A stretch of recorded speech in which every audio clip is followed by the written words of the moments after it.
أعوذ بالله من الشيطان الرجيم. بسم الله الرحمن الرحيم. الحمد لله رب العالمين، وأفضل الصلوات وأتم التسليم على سيدنا ونبينا وحبيب قلوبنا وطبيب نفوسنا أبو القاسم محمد. اللهم صل على محمد وعلى آل بيته الطيبين الطاهرين المعصومين الذين أذهب الله عنهم الرجس وطهرهم تطهيرا. اللهم صل على محمد. قال الله تعالى في محكم كتابه: بسم الله الرحمن الرحيم. ولنبلونكم بشيء من الخوف والجوع ونقص من الأموال والأنفس والثمرات وبشر الصابرين الذين إذا أصابتهم مصيبة قالوا إنا لله وإنا إليه راجعون. صدق الله العلي العظيم. صلى على محمد وآل محمد. اللهم صل على محمد وآل محمد. I was not aware that I was going to be speaking. Probably I did suggest that maybe 1 or 2 minutes I express my condolences to the Haidar family on their sad loss of their elder brother, the elder brother of Sayyid Kamran. May Allah subhanahu wa ta'ala grant him the everlasting abode of Al-Firdaus in the proximity of Ahlul Bayt alayhim salam and those who he loved. We all know that this is the path that we are all going to be traversing one day or another, one time or another. This is something that we deal with as Muslims in a reality factor. It is not a taboo topic. Death, maut, is something that we are to face on a daily basis. There are so many recommendations according to the riwayat of Ahlul Bayt alayhim salam that are intentionally put there for the sake of us remembering death. Why? Because death is haqq, death is the reality. قُلْ إِنَّ الْمَوْتَ الَّذِي تَفِرُّونَ مِنْهُ فَإِنَّهُ مُلَاقِيكُمْ. Say, this death that we, some of us, run away from, it is going to catch up to you. We all know that as far as us human beings are concerned, we want to live, we like to live. We like to live a long life, but this is the reality of death. And that's why the expression for death in the Holy Quran are things like haqq and things like yaqeen. Like for example, Allah subhanahu wa ta'ala says in the Holy Quran, وَعْبُدْ رَبَّكَ حَتَّى يَأْتِيَكَ الْيَقِينَ. This means, and worship your Lord until you die. The ta'weel, the tafsir of the word yaqeen here, worship your Lord until you die, right? Because it would not make any other sense, worship your Lord until you gain certainty, because, mashallah, I'm very sure many of our mu'mineen and mu'minats have certainty in their aqidah and in their faith and everything else. So does this mean that once you reach certainty, you no longer worship Allah subhanahu wa ta'ala? No, the meaning is that one of the wordings of death is yaqeen. However, according to one wonderful hadith narrated by our Imams alayhim salam, it says there is nothing. Sallallahu Muhammad wa Muhammad.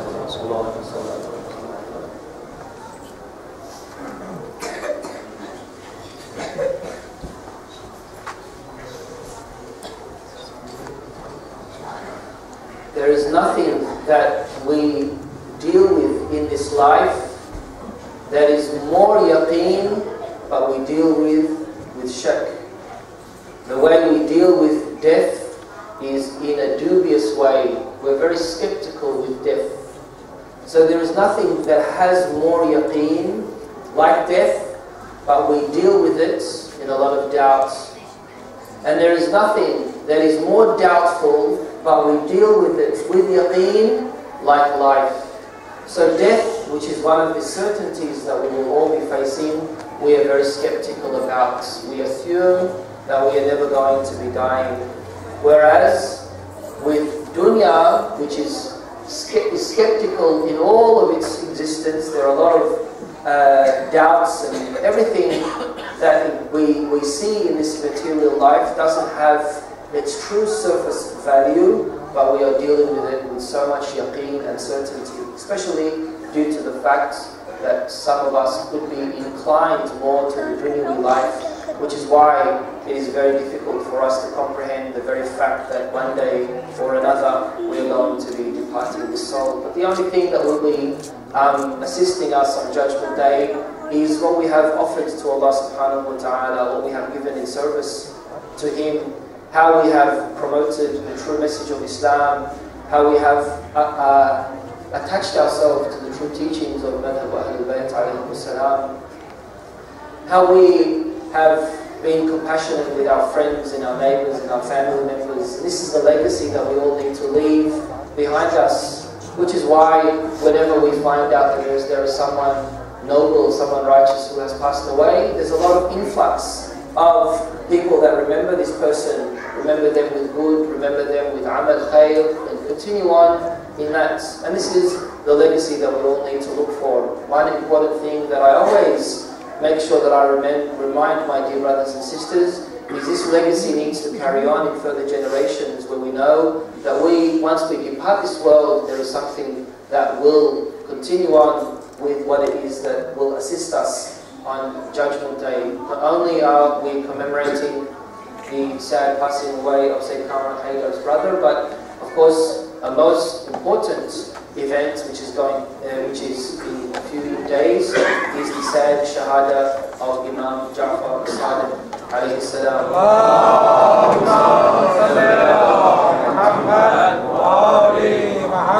And of course I'm very sure that Sayyid Shuaib is going to be speaking about that very topic, so I will leave it at that. Please, brothers and sisters, in memory of the faqid, of the marhum, and for all of your marhumin, رحم الله من يقرأ سورة المباركة الفاتحة قبلها الصلاة على محمد وآل محمد.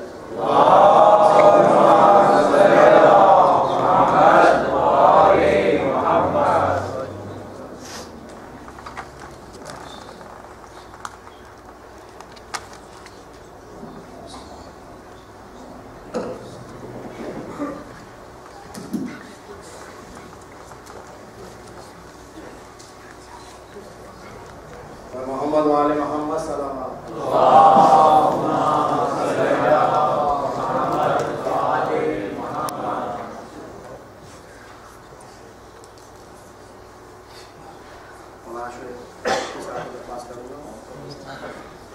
محمد وآل محمد سلام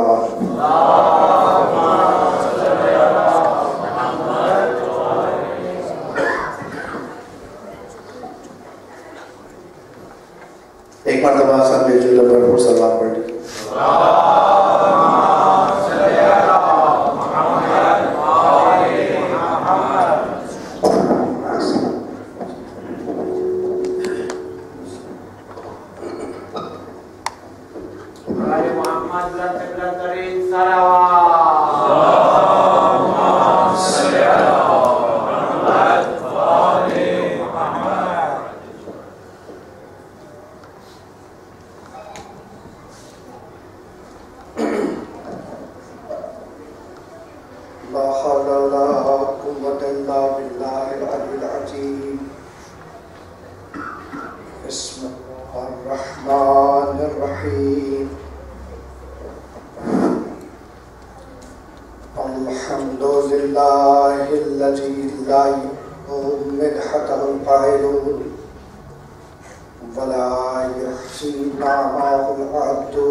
محمد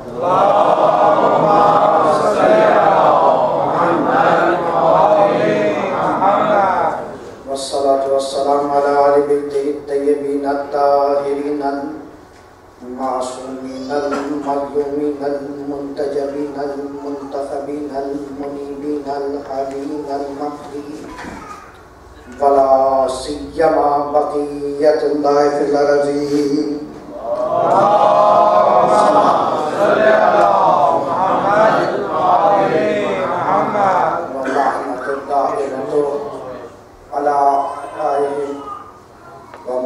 فصائلهم ومصائبهم وغاصب حقوقهم من الأولين والآخرين. أما بعد، فقد قال الله تبارك وتعالى في القرآن الحكيم وقول الحق: بسم الله الرحمن الرحيم. نحن نحيي الموتى ونكتب ما قدموا وآثارهم وكل شيء أحصيناه في إمام مبين.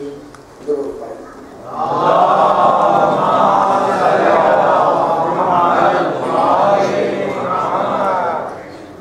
ابتداءً عزاداران مظلوم، غمگساران محبین اہل بیت، علماء اللہ، عزیزان، اولا حضور خائب گناہ از حضور بزرگان جدن جسارت کتاب حضور شما جناب علی آبائی انصاری استاد زاہدی کرم سخنرانی بھی گناہ. انشاءاللہ صحیح میں گناہ ہر چھے مختصراً بقدر وجود زحمت وقصد اظہار عیادت و مرحوم سید ذیشان حیدر وعرض فضائل و مصائب امام جعفر الصادق علیہ السلام.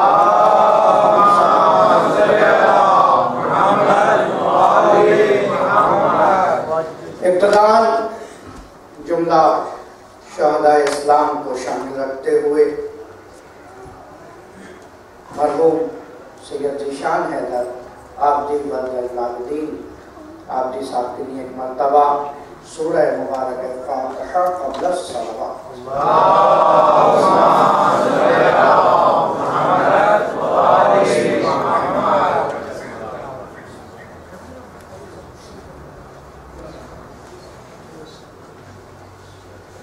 بسم اللہ الرحمن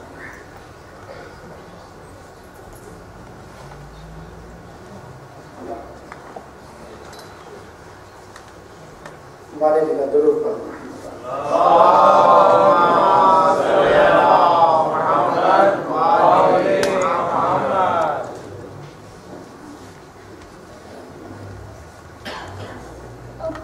شب شہادت مجدد سنت محمدیہ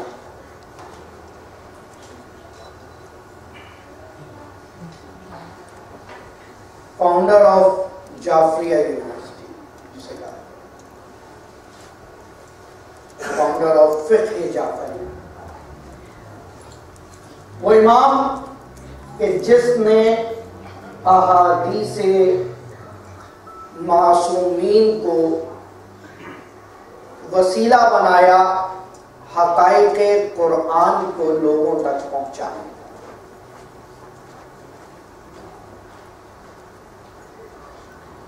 یاد رکھیے، ہماری اور آپ کی زندگی میں آنے والا ایک وقت اس قدر قیمتی ہے کہ جان اس میں نکالی جا سکتی. اندازہ لگا دیجیے. یعنی اگر کہہ دیا جائے، مجھے نہیں پتا آپ نے کبھی دیکھا یا نہیں دیکھا کہ کسی کو کہہ دیا جائے جسٹ 2 دن بعد آپ کی موت واقعہ ہو جائے گی، تو اس پہ وہ دن کس طرح گزرتے ہیں.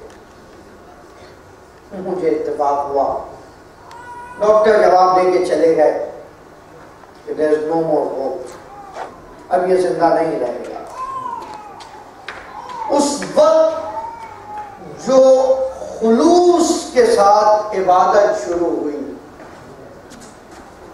جس طرح قرآن نے کہا کہ جب یہ کشتی میں بھنور میں پھنسے ہوتے ہیں اس وقت ایسے خدا کو یاد کرتے ہیں کہ جیسے ان سے بڑا بہتر خدا کو چاہنے والا کوئی نہیں. مخلصین کا لفظ استعمال کیا، پیوریفائڈ. اور جیسے ہی انہیں بھنور سے نکال دیتے ہیں کَأَنَّمْ يَغْنَوْا فِيهَا شَيْئًا، ایسے ہو جاتے ہیں جیسے کبھی کچھ تھا ہی نہیں. تو سب سے بڑی قیمت تو ہر لمحے کی یہ ہے کہ اس وقت ہماری جان نکل سکتی. صرف ضرورت اس امر کی ہے، اس پہ یقین آ جائے کہ یہ جان ابھی نکل سکتی، ابھی امام کو شاید جواب دینا پڑ جائے. اور یہ ذمہ داری کا احساس اگر بیدار ہو جائے کہ میں جواب دہ ہوں. مولا متقیان امیر مومنان علی بن ابی طالب علیہ السلام،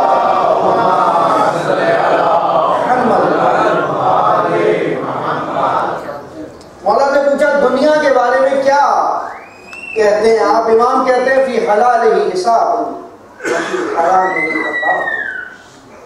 کمال دنیا ہے جو حلال ہے اس میں حساب دینا ہے، اور جو حرام ہے اس میں عذاب جھیلنا ہے. یعنی حلال چیز بھی ہو تو اس کا حساب تو کم سے کم دینا ہی پڑے گا. تو کیا لذت سے محسوس ہوا جائے. صحیح ہے دنیا کو ترک نہ کیا جائے لیکن استعمال کیا جائے. لیکن جتنی چیزیں ہیں خلق لکم، 12 کہہ چکا ہوں، 12 قرآن میں ارشاد و سخر لکم، تمہارے لیے ہیں ہی تمہارے لیے، تمہارے لیے بنائی گئی. ابھی کچھ دن پہلے اتفاق ہوا ناسا کی وہ رصدگاہ دیکھنے کا کیمرہ میں وہ چاند کا ٹکڑا وہاں رکھا ہوا ہے، آرمسٹرانگ کا ڈریس رکھا ہوا ہے، وہ چاند پہ گیا. یہ انسان کی کم بختی ہے کہ اتنے سالوں سے پہلے نہیں گیا تھا، وہ تو تھا ہی تمہارے لیے. سخر لکم، یہ کوئی کمال نہیں ہے کہ ہم بعد میں چلے گئے، تھا ہی ہمارے لیے، ہے ہی ہمارے لیے. وہ چیز بنی ہی میرے لیے. مسئلہ وہاں سے ہوتا ہے کہ جب، یاد رکھیے گا، انسان آپس میں ایک دوسرے سے محبت کے لیے خلق ہوئے. آج آپ یہاں امام کے ساتھ ساتھ اپنے ایک عزیز دوست کو اس کے بھائی کی موت کا پرسہ دیکھا ہے، اور یہ بہت ضروری، یاد رکھیے، کیونکہ محبت ہے تو اس کا اظہار کرو. محبت ہے تو تمہارے عمل میں دکھنی چاہیے. نہیں ہم دل سے محبت کرتے ہیں، پتہ چلتا ہے، خدا جانتا ہے. الظاہر حجت، جو ظاہر ہے وہ دلالت کرتا ہے، وہ حجت رکھتا ہے. جو چھپا ہوا ہے اس کے بارے میں خدا جانتا ہے. اور اگر اس پہ حساب ہو جائے کہ جو چھپا ہوا ہے تو کل نفس عرف بانفسہ، تو ہر شخص اپنے بارے میں بہتر جانتا ہے. کوئی نہیں بتا سکتا کہ کسی کی نماز شب زیادہ قبول ہے یا کسی کا ایک سجدہ شکرانہ قبول ہے. کوئی کسی کے بارے میں قضاوت نہیں کر سکتا. بارہا یہ بتا چکا ہوں. انسان محبت کے لیے بنا ہے، چیزیں استعمال کے لیے بنے. دنیا کی جتنی چیزیں جسٹ ٹولز کے طور پہ ہیں. مسئلہ وہاں سے آتا ہے جب چیزوں سے محبت شروع ہو جائے اور لوگوں کو استعمال کر لیا جائے. زندگی کا المیہ صرف یہ، when you are going to use the people and love to the things, you have to use the things and love to do. یہی زندگی کا فلسفہ ہے، اس کے سوا کچھ. اور یاد رکھو صرف تمہارا عمل نہیں لکھ رہے، نحن نکتب ما قدموا، جو بھیج دیا وہ بھی لکھ رہے ہیں، وآثارہم، اور اس کے ایفیکٹس بھی لکھیں گے. جو تم نے 1 روپیہ کسی غریب کو دیا ہے کھانا کھلانے کے لیے، اس سے اس کا پیٹ بھر گیا، یہ بھی لکھا. تمہاری دیکھا دیکھی دوسرے شخص نے بھی دیا، یہ اس کا ایفیکٹ ہے. جو کہا گیا رائے خدا میں دو، تو دونوں طریقوں سے دینا ہے. چھپا کر علنیًا اور دکھا کر سب کے سامنے. چھپا کر اس لیے دو کبھی کبھی تاکہ تم غرور میں مبتلا نہ ہو، لوگ جانتے ہیں.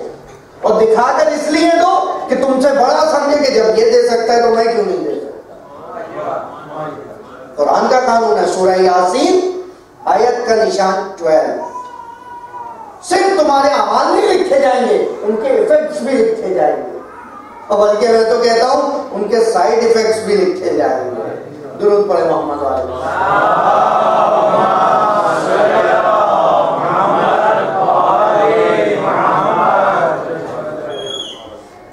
وَكُلَّ شَيْءٍ أَحْصَيْنَاهُ فِي إِمَامٍ مُبِينٍ. اور ہر چیز کو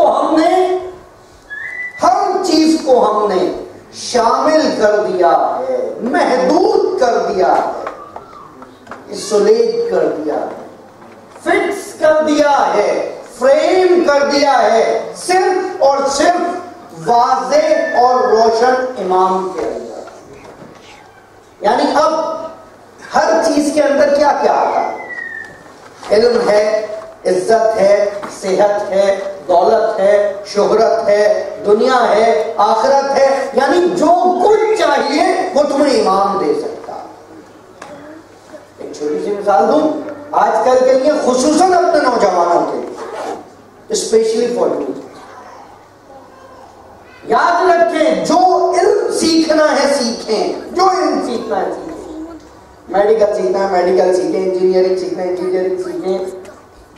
آپ کو چھوٹ ہے، کھلی آزادی. یہ واحد مذہب ہے کہ جو اقرا باسم ربک الذی شروع ہی تعلیم سے ہو رہا ہے. پڑھنے پڑھانے سے اس دین کی ابتدا ہوئی، لیکن اس کے ساتھ ساتھ اتنا دین ضروری ہے کہ اس کا صحیح استعمال کر سکے. اس دین کا سیکھنا واجب ہے کہ اس چیز کا صحیح استعمال کر سکے. اور وہ تمام دیندار، مسئلہ یہاں سے پیدا ہوا کہ ہم نے اسپیشلائز کر دیا کہ یہ چیزیں یونیورسٹیز میں پڑھائی جائیں گی، یہ چیزیں مدرسے میں پڑھائی جائیں گی. کچھ چیزیں یونیورسٹی کی ضروری ہیں کہ مدرسے میں پڑھائی جائیں، کچھ مدرسے کی چیزیں ضروری ہیں کہ یونیورسٹیز میں لائی جائیں. اس لیے چھٹے امام جعفر صادق علیہ السلام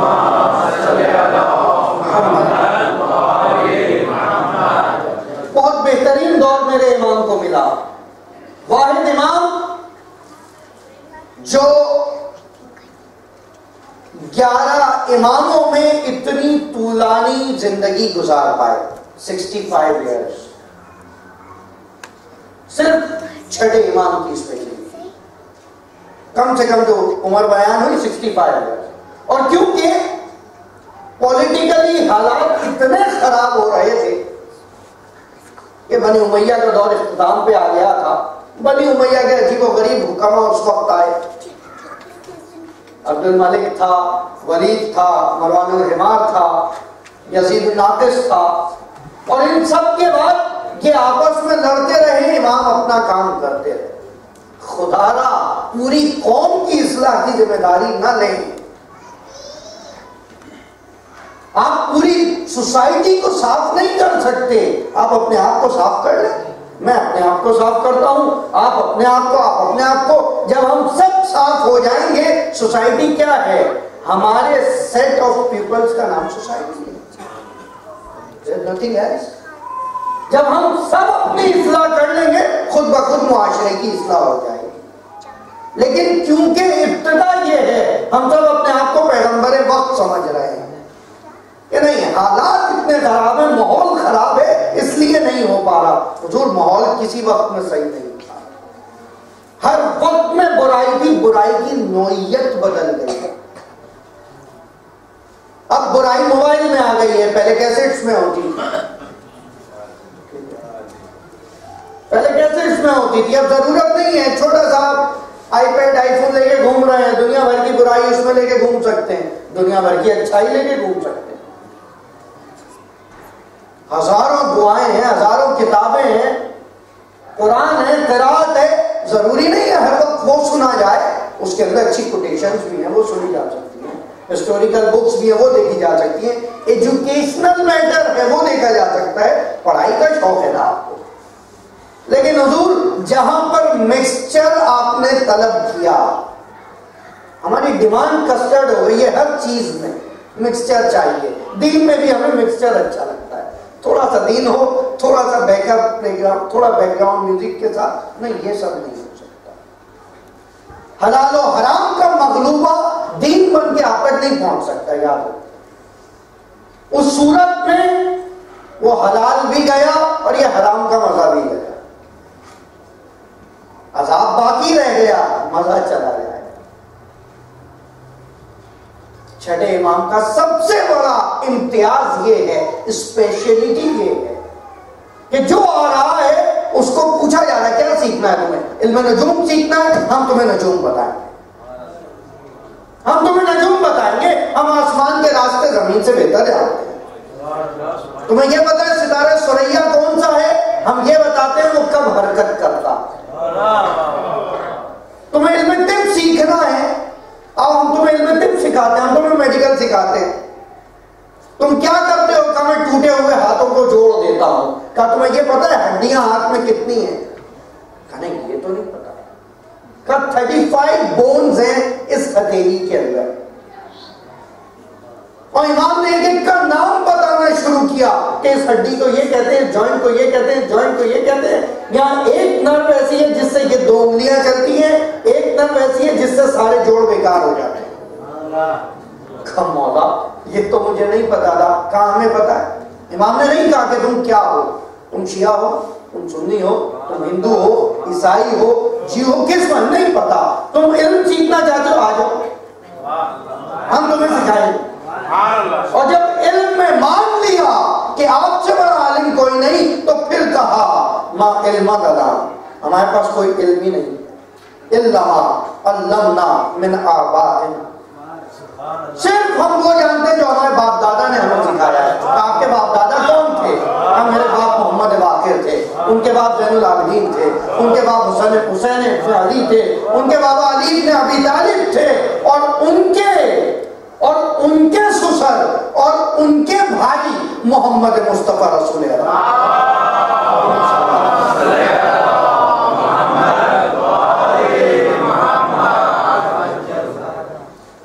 وَهُمْ كَانَ مَدِينَةُ الْعِلْمِ وَبَابُ الْعِلْمِ, اور ایک ان میں سے شہر علم تھا, ایک باب علم.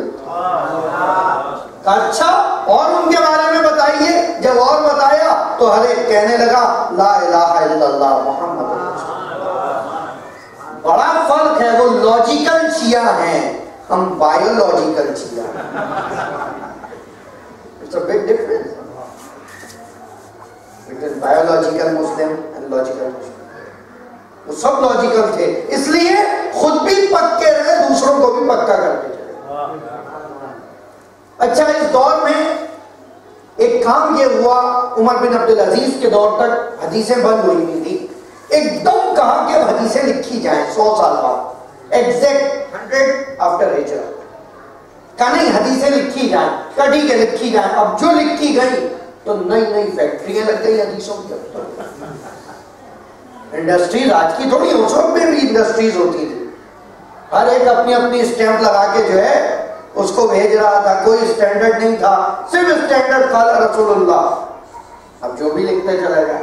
تو کسی نے اکے کی پیاز مکے میں بیچنی شروع کر دی, کسی نے مکے کی حدیثیں کوڑیوں میں بیچنی شروع کر دی. یہ المیہ آیا اس وقت. امام نے, لوگ حدیثیں بنانے میں مصروف تھے, امام نے حقیقت بنانی شروع. بارہا بتا چکا ہوں, چوتھے امام نے اصول اربع میں لکھے, گزشتہ مجالس میں بیان کیا تھا. اصول اربع میں 400 بکس اسپیشلائزڈ, ایک ایک ٹاپک پہ ایک ایک اسائنمنٹ. اصل الوضو, اصل الصلاۃ, اصل الزکات, اصل الجہاد. تمہیں لڑائی بھی کرنی ہے تو ہم سلیقہ بتائیں گے. سبحان اللہ. میں گزشتہ مجالس میں آپ کے سامنے نہج البلاغہ کو ریفر کیا تھا. نہج البلاغہ سیرمن نمبر 65, مولانا متقیان فرماتے ہیں اصول جنگ بتا رہے ہیں. 14 نکات بتائے اصول جنگ کے. پہلا نکتہ یہ ہے اتقوا اللہ, خدا سے ڈرتے رہو. خوف خدا دل میں رکھو. مولا جنگ کے لیے بھیج رہے ہیں, آپ کہہ رہے ہیں خوف خدا رکھو. کہاں خوف خدا ہوگا تو سب کچھ صحیح ہوگا. پھر جب مظلوم آئے گا تو نہیں مارو گے, پھر جب معذور آئے گا تو نہیں مارو گے, پھر جب بے گناہ آئے گا تو نہیں مارو گے, پھر جب عورت سامنے آئے گی تو نہیں مارو گے, پھر جب بچہ سامنے ہوگا تو نہیں مارو گے. سب سے پہلا اصول جہاد علی نے یہ بتایا اتقوا اللہ. پھر اس کے بعد کہا کہ اپنی داڑھوں کو ملا لو طاقت کے ساتھ, تمہارے پورے بدن کی طاقت تمہاری مٹھی میں آ جائے. اور اس کے بعد اپنی تلواروں کو نیام میں ہلاؤ تاکہ جب نکالنا ہو تو اس وقت نکل آئے. سیدھے نہ کھڑے ہونا. اچھا یہ بھی عجیب بات ہے, مجھے اتفاق ہوا استنبول جانے کا, ترکی میں ایک میوزیم میں پہنچے, سارے خلفاء کی تلواریں رکھی تھی. میں نے بڑی عقیدت سے زیارت کی, یقین کی کہ کمال ہے, یہ زیارت تو بڑوں کو نصیب نہیں ہوئی, میں بہت خوش نصیب ہوں, بہترین زیارت. تو امام نے کہا پہلے تلوار کو نیام میں ہلا دو تاکہ نکالنے میں آسانی رہے. اپنے پیروں کو آگے پیچھے رکھو تاکہ باہر ہو تو ڈس بیلنس نہ ہو, بیلنس کر سکو. جہاں تلوار نہیں پہنچ سکتی قدموں کا استعمال کرو. اصول جنگ امام بتا رہا ہے. جب تمہارا شکار گر جائے تو اس کے اٹھنے کا انتظار کرو. ایسی مردہنگی کون سکھا سکتا ہے؟ یہ فاتح خیبر ہی سکھا سکتا ہے, یہ قاتل مرحب ہی سکھا سکتا ہے. لیکن دیکھیں اس وقت بھی سکھا رہا ہے, ان تمام چیزوں کے ساتھ بتا رہا ہے. یہی چیزیں نسلوں میں آئیں, یہی چیزیں نسلوں میں آئیں. اب جو واقعی حقیقی فرزند اہل بیت ہے وہ اس چیز کو اپنے اندر پیدا کرے گا. مرحوم ذیشان صاحب کے بارے میں جب میں نے پوچھا کہ کیا مشاغل تھے تو مجھے ایک چیز سمجھ آئی کہ ہر وہ کام جو دین کے لیے معاون ہو وہ کرنے کی کوشش کریں. اور یاد رکھیں آپ کے اوپر شیعہ ہونے کے ناطے, محب اہل بیت ہونے کے ناطے سب سے پہلی ذمہ داری یہ ہے کہ اس وقت میں جب بہتان لگ رہے ہیں علوم آل محمد کو لوگوں تک پھیلاؤ. معلوم NIT یونیورسٹی کے پروفیسر اس وقت میں شاہ ولایت کمپیوٹر انسٹیٹیوٹ کا انعقاد کیا. نہ جانے کتنے مومنوں کے بچے وہاں سے کمپیوٹر پڑھ کے نکلے ہوں گے اور آج کام آ رہے ہیں. ورنہ ہمارے یہاں تو نارملی جس ڈگری کے لیے پڑھایا جا رہا ہوتا ہے, جب بچہ وہ ڈگری لے کے نکلتا ہے پریکٹیکلی ورلڈ میں تو وہ ڈگری ختم ہو چکی ہوتی ہے, ختم ہو چکی ہوتی ہے وہ چیز. اسپیشلائز کر کے نکلتا ہے ایمس, موبائل پہ پتہ چلتا ہے ایمس ختم, GSM نیٹ ورک آ گیا. کمال ہے اس شخص کا جس نے اپنی قوم کے لیے کچھ کر دیا. پھر فائدہ یہ ہوگا کہ ضروری نہیں ہے رشتہ دار یاد رکھے, بھائی یاد رکھے, باپ یاد رکھے, بچے یاد رکھے, نہیں. ہر وہ شخص جس پہ تم نے احسان کیا ہے وہ تمہیں یاد رکھے, اور وہ یاد رکھے یا نہ رکھے, اس کا ہر کام جو اس علم کی وجہ سے ہو تم اس کار خیر میں ساتھ, تم اس چیز میں ساتھ. کار خیر صرف مساجد کو بنانا نہیں ہے, امام بارگاہوں کو بنانا نہیں ہے, پڑھنا پڑھانا سب سے بڑا کار خیر. 21 رمضان کو میں نے آپ سے وعدہ لیا تھا, بلکہ وعدہ تو نہیں لیا تھا, میں نے کہا تھا وعدہ کر لیں, نہیں پتا کس کس نے کیا, کہ کم سے کم 2 نہج البلاغہ لے لیں, ایک اپنے لیے ایک کسی اور کے لیے. اگر 2 لوگوں نے بھی ایسا کر لیا تو میری محنت سوالت ہوگی. آج پھر کہہ رہا ہوں, چھٹے امام کی ایک کتاب ہے توحید مفضل, بہترین کتاب. اس کتاب کو پڑھیں, دیکھیں اور آج کل لوگوں تک پہنچائیں. کیا چاہیے؟ فلکیات کے بارے میں جاننا ہے, اس کتاب میں ہے.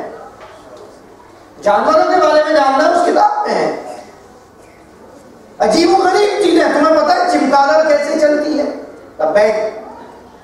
بیٹ کیسے اڑتی ہے, ریڈار سسٹم اس کا کیسا ہے, ریس کس طرح آتی جاتی ہے, وہ کس طرح اڑ پاتی ہے, وہ کس طرح دیکھتی ہے. کیا تمہیں پتا ہے جراف کی گردن لمبی کیوں ہے؟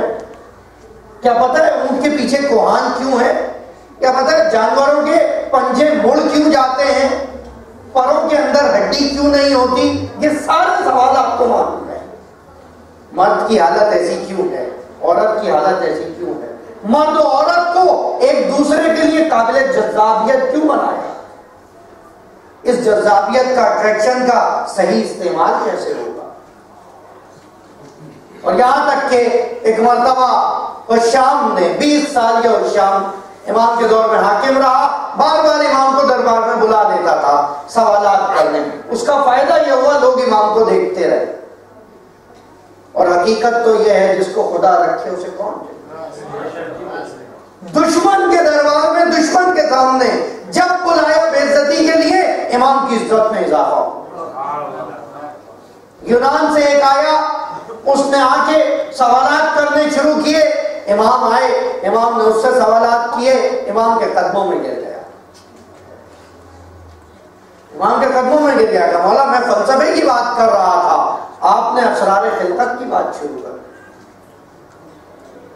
اس وقت میں بہت فقہا تھے کیونکہ حدیثیں بننے لگی، بہت فقی آ گئے تھے، لیکن کوئی ایسا نہیں تھا جس کو دربار میں طلب کیا جائے. ایک مرتبہ 2 فقیہوں کو بلا لیا گیا اور یہاں بحث ہوئی. یہاں امام پوچھتے ہیں یا نعمان، امام ابو حنیفہ کا نام نعمان، جن کا کہنا ہے لولا سنتان لہلک نعمان، درست ہونا؟ اگر وہ 2 سال نہ ہوتے جو میں نے امامین صادقین کی خدمت میں گزارے ہیں تو یقیناً میں کب کا ختم ہو گیا ہوتا، میں ہلاک ہو گیا ہوتا. اور یہ تو سیرت رہی ہے کہ اپنی ہلاکت کا اقرار کیا جائے.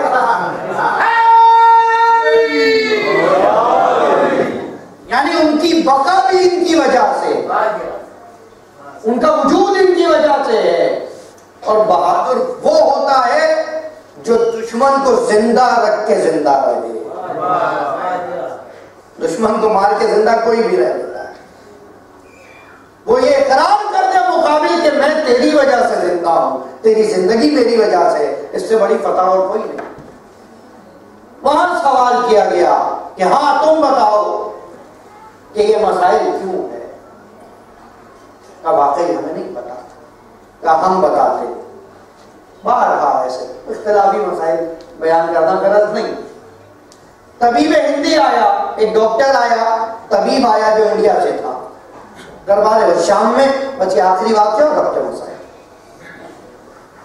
دربار شام میں آیا، اپنے فضائل سنانے لگا، میں اس کو ایسے شفا دیتا ہوں، اس کی بیماری کا ایسے علاج کرتا ہوں، اس کو ایسے کرتا ہوں. کہا اچھا تم واقعی بہت قابل ہو، ہم ایک اور کو بلاتے ہیں جو اپنے آپ کو بہت قابل سمجھتا ہے. کون ہے؟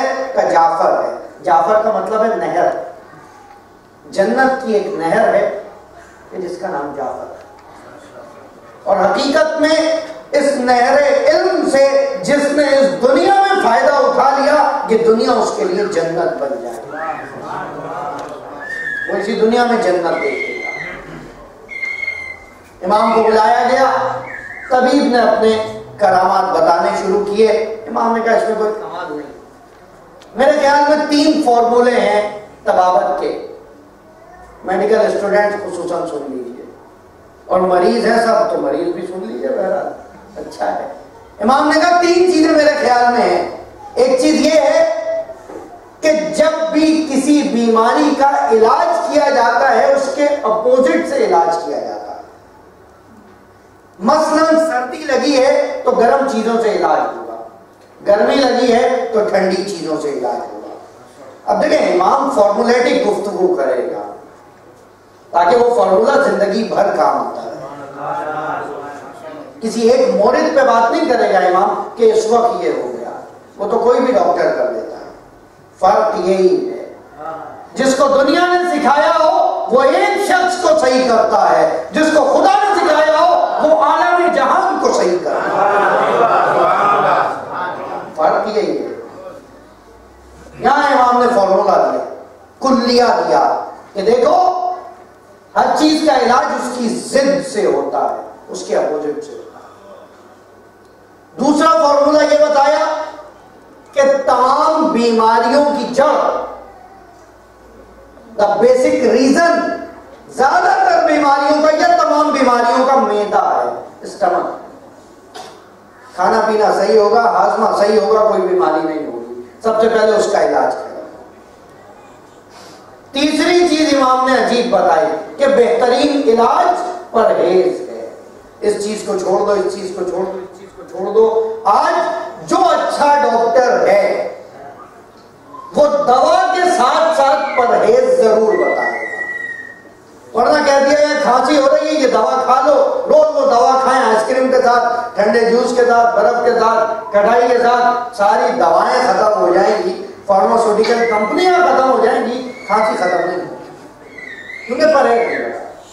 اور نہ صرف یہ، اب آپ دیکھیں کمال، وہ طبیب ہندی جو امام کے پاس آیا، اب امام نے اس سے پوچھنا شروع کیا، صرف یہ اپنے بچوں کے لیے بیان کر دوں تفصیل اس کی، وہی توحید المفصل جو کتاب بتائی ہے وہ دیکھ سکتے ہیں، MWA سیٹرڈے اسکول کا ویب پیج ہے، فیس بک پیج ہے، اس کے اوپر وہ کتاب میں اپلوڈ کر دوں گا، وہاں سے آپ دیکھ سکتے ہیں۔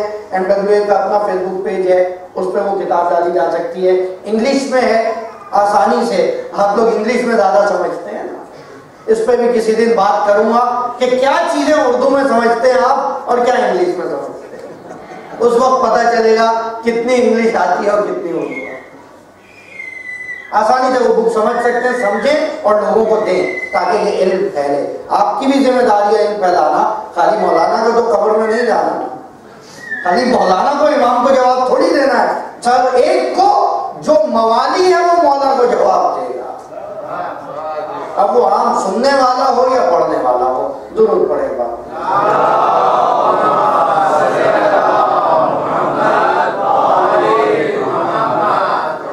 کیا امام نے طبیب سے سوال کرنے شروع کیے، سر سے شروع کیا، کیا یہ بتا سکتے ہو تم طبیب ہو، تم ڈاکٹر ہو، کہ سر پہ بال کیوں ہے؟ کہا نہیں۔ کیا یہ بتا سکتے ہو یہ پیشانی، یہ فور ہیڈ تمہارا کیوں ہے؟ کہا نہیں۔ کیا یہ بتا سکتے ہو آنکھوں کے اوپر یہ آئی بروز کیوں ہے؟ کہا نہیں۔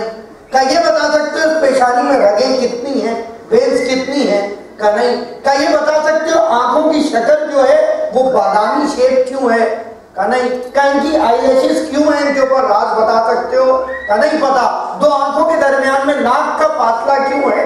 کہا نہیں پتا۔ ناک کے نیچے ہونٹوں کا دخل کیا ہے؟ کہا نہیں پتا۔ کہ ان ناک کے نتنوں کا زاویہ نیچے کی طرف کیوں ہے؟ کہا نہیں پتا۔ منہ کے اندر آ جائیے۔ کہا اچھا یہ سامنے کے دانت تیز کیوں ہیں؟ کہا نہیں پتا۔ کہا داڑیں چوکور کیوں ہیں؟ کہا نہیں پتا۔ دانت اور داڑوں کے بیچ میں یہ شارپ نوکوں جیسی میخیں کیوں ہیں؟ کہا نہیں پتا۔ آپ نے کہا کچھ پتا ہی نہیں، تجھے کہے گا تبھی، تو کہے گا تبھی، تو پارٹ آف باڈی کے بارے میں نہیں جانتا، ان کا علاج کیسے کرے گا؟ تو یہی نہیں پتا کہ یہ چیز کیوں ہے تو کیسے علاج ہوگا، اس کا مقصد کیا ہے تو کیسے علاج ہوگا؟ کہا مولا یہ تو تمام اسرار خلقت، یہی وہ چیز ہے جو ابو حنیفہ سے کہا۔ کہا تمہیں پتا ہے آنکھ کے اندر آنسو نمکین کیوں ہے؟ کہا نہیں پتا۔ کہا کان کا پانی نمکین کیوں ہے؟ کہا نہیں پتا۔ کہا زبان کے اندر چاشنی کیوں ہے، سویٹنس کیوں ہے؟ کہا نہیں پتا۔ کہا اس لیے کہ اگر ناک میں پانی نہ ہو تو سانس لینے سے اتنی خشکی بڑھ جائے کہ سانس لینا دشوار ہو جائے۔ آنکھ میں نمک نہ ہو تو کیونکہ آنکھ صرف چربی کا مجموعہ، نہج البلاغہ کا ایک خطبہ ہے، کمال ہے یہ انسان جو چربی سے دیکھتا ہے، ہڈیوں سے سنتا ہے اور گوشت کے لوتھڑے سے بولتا ہے۔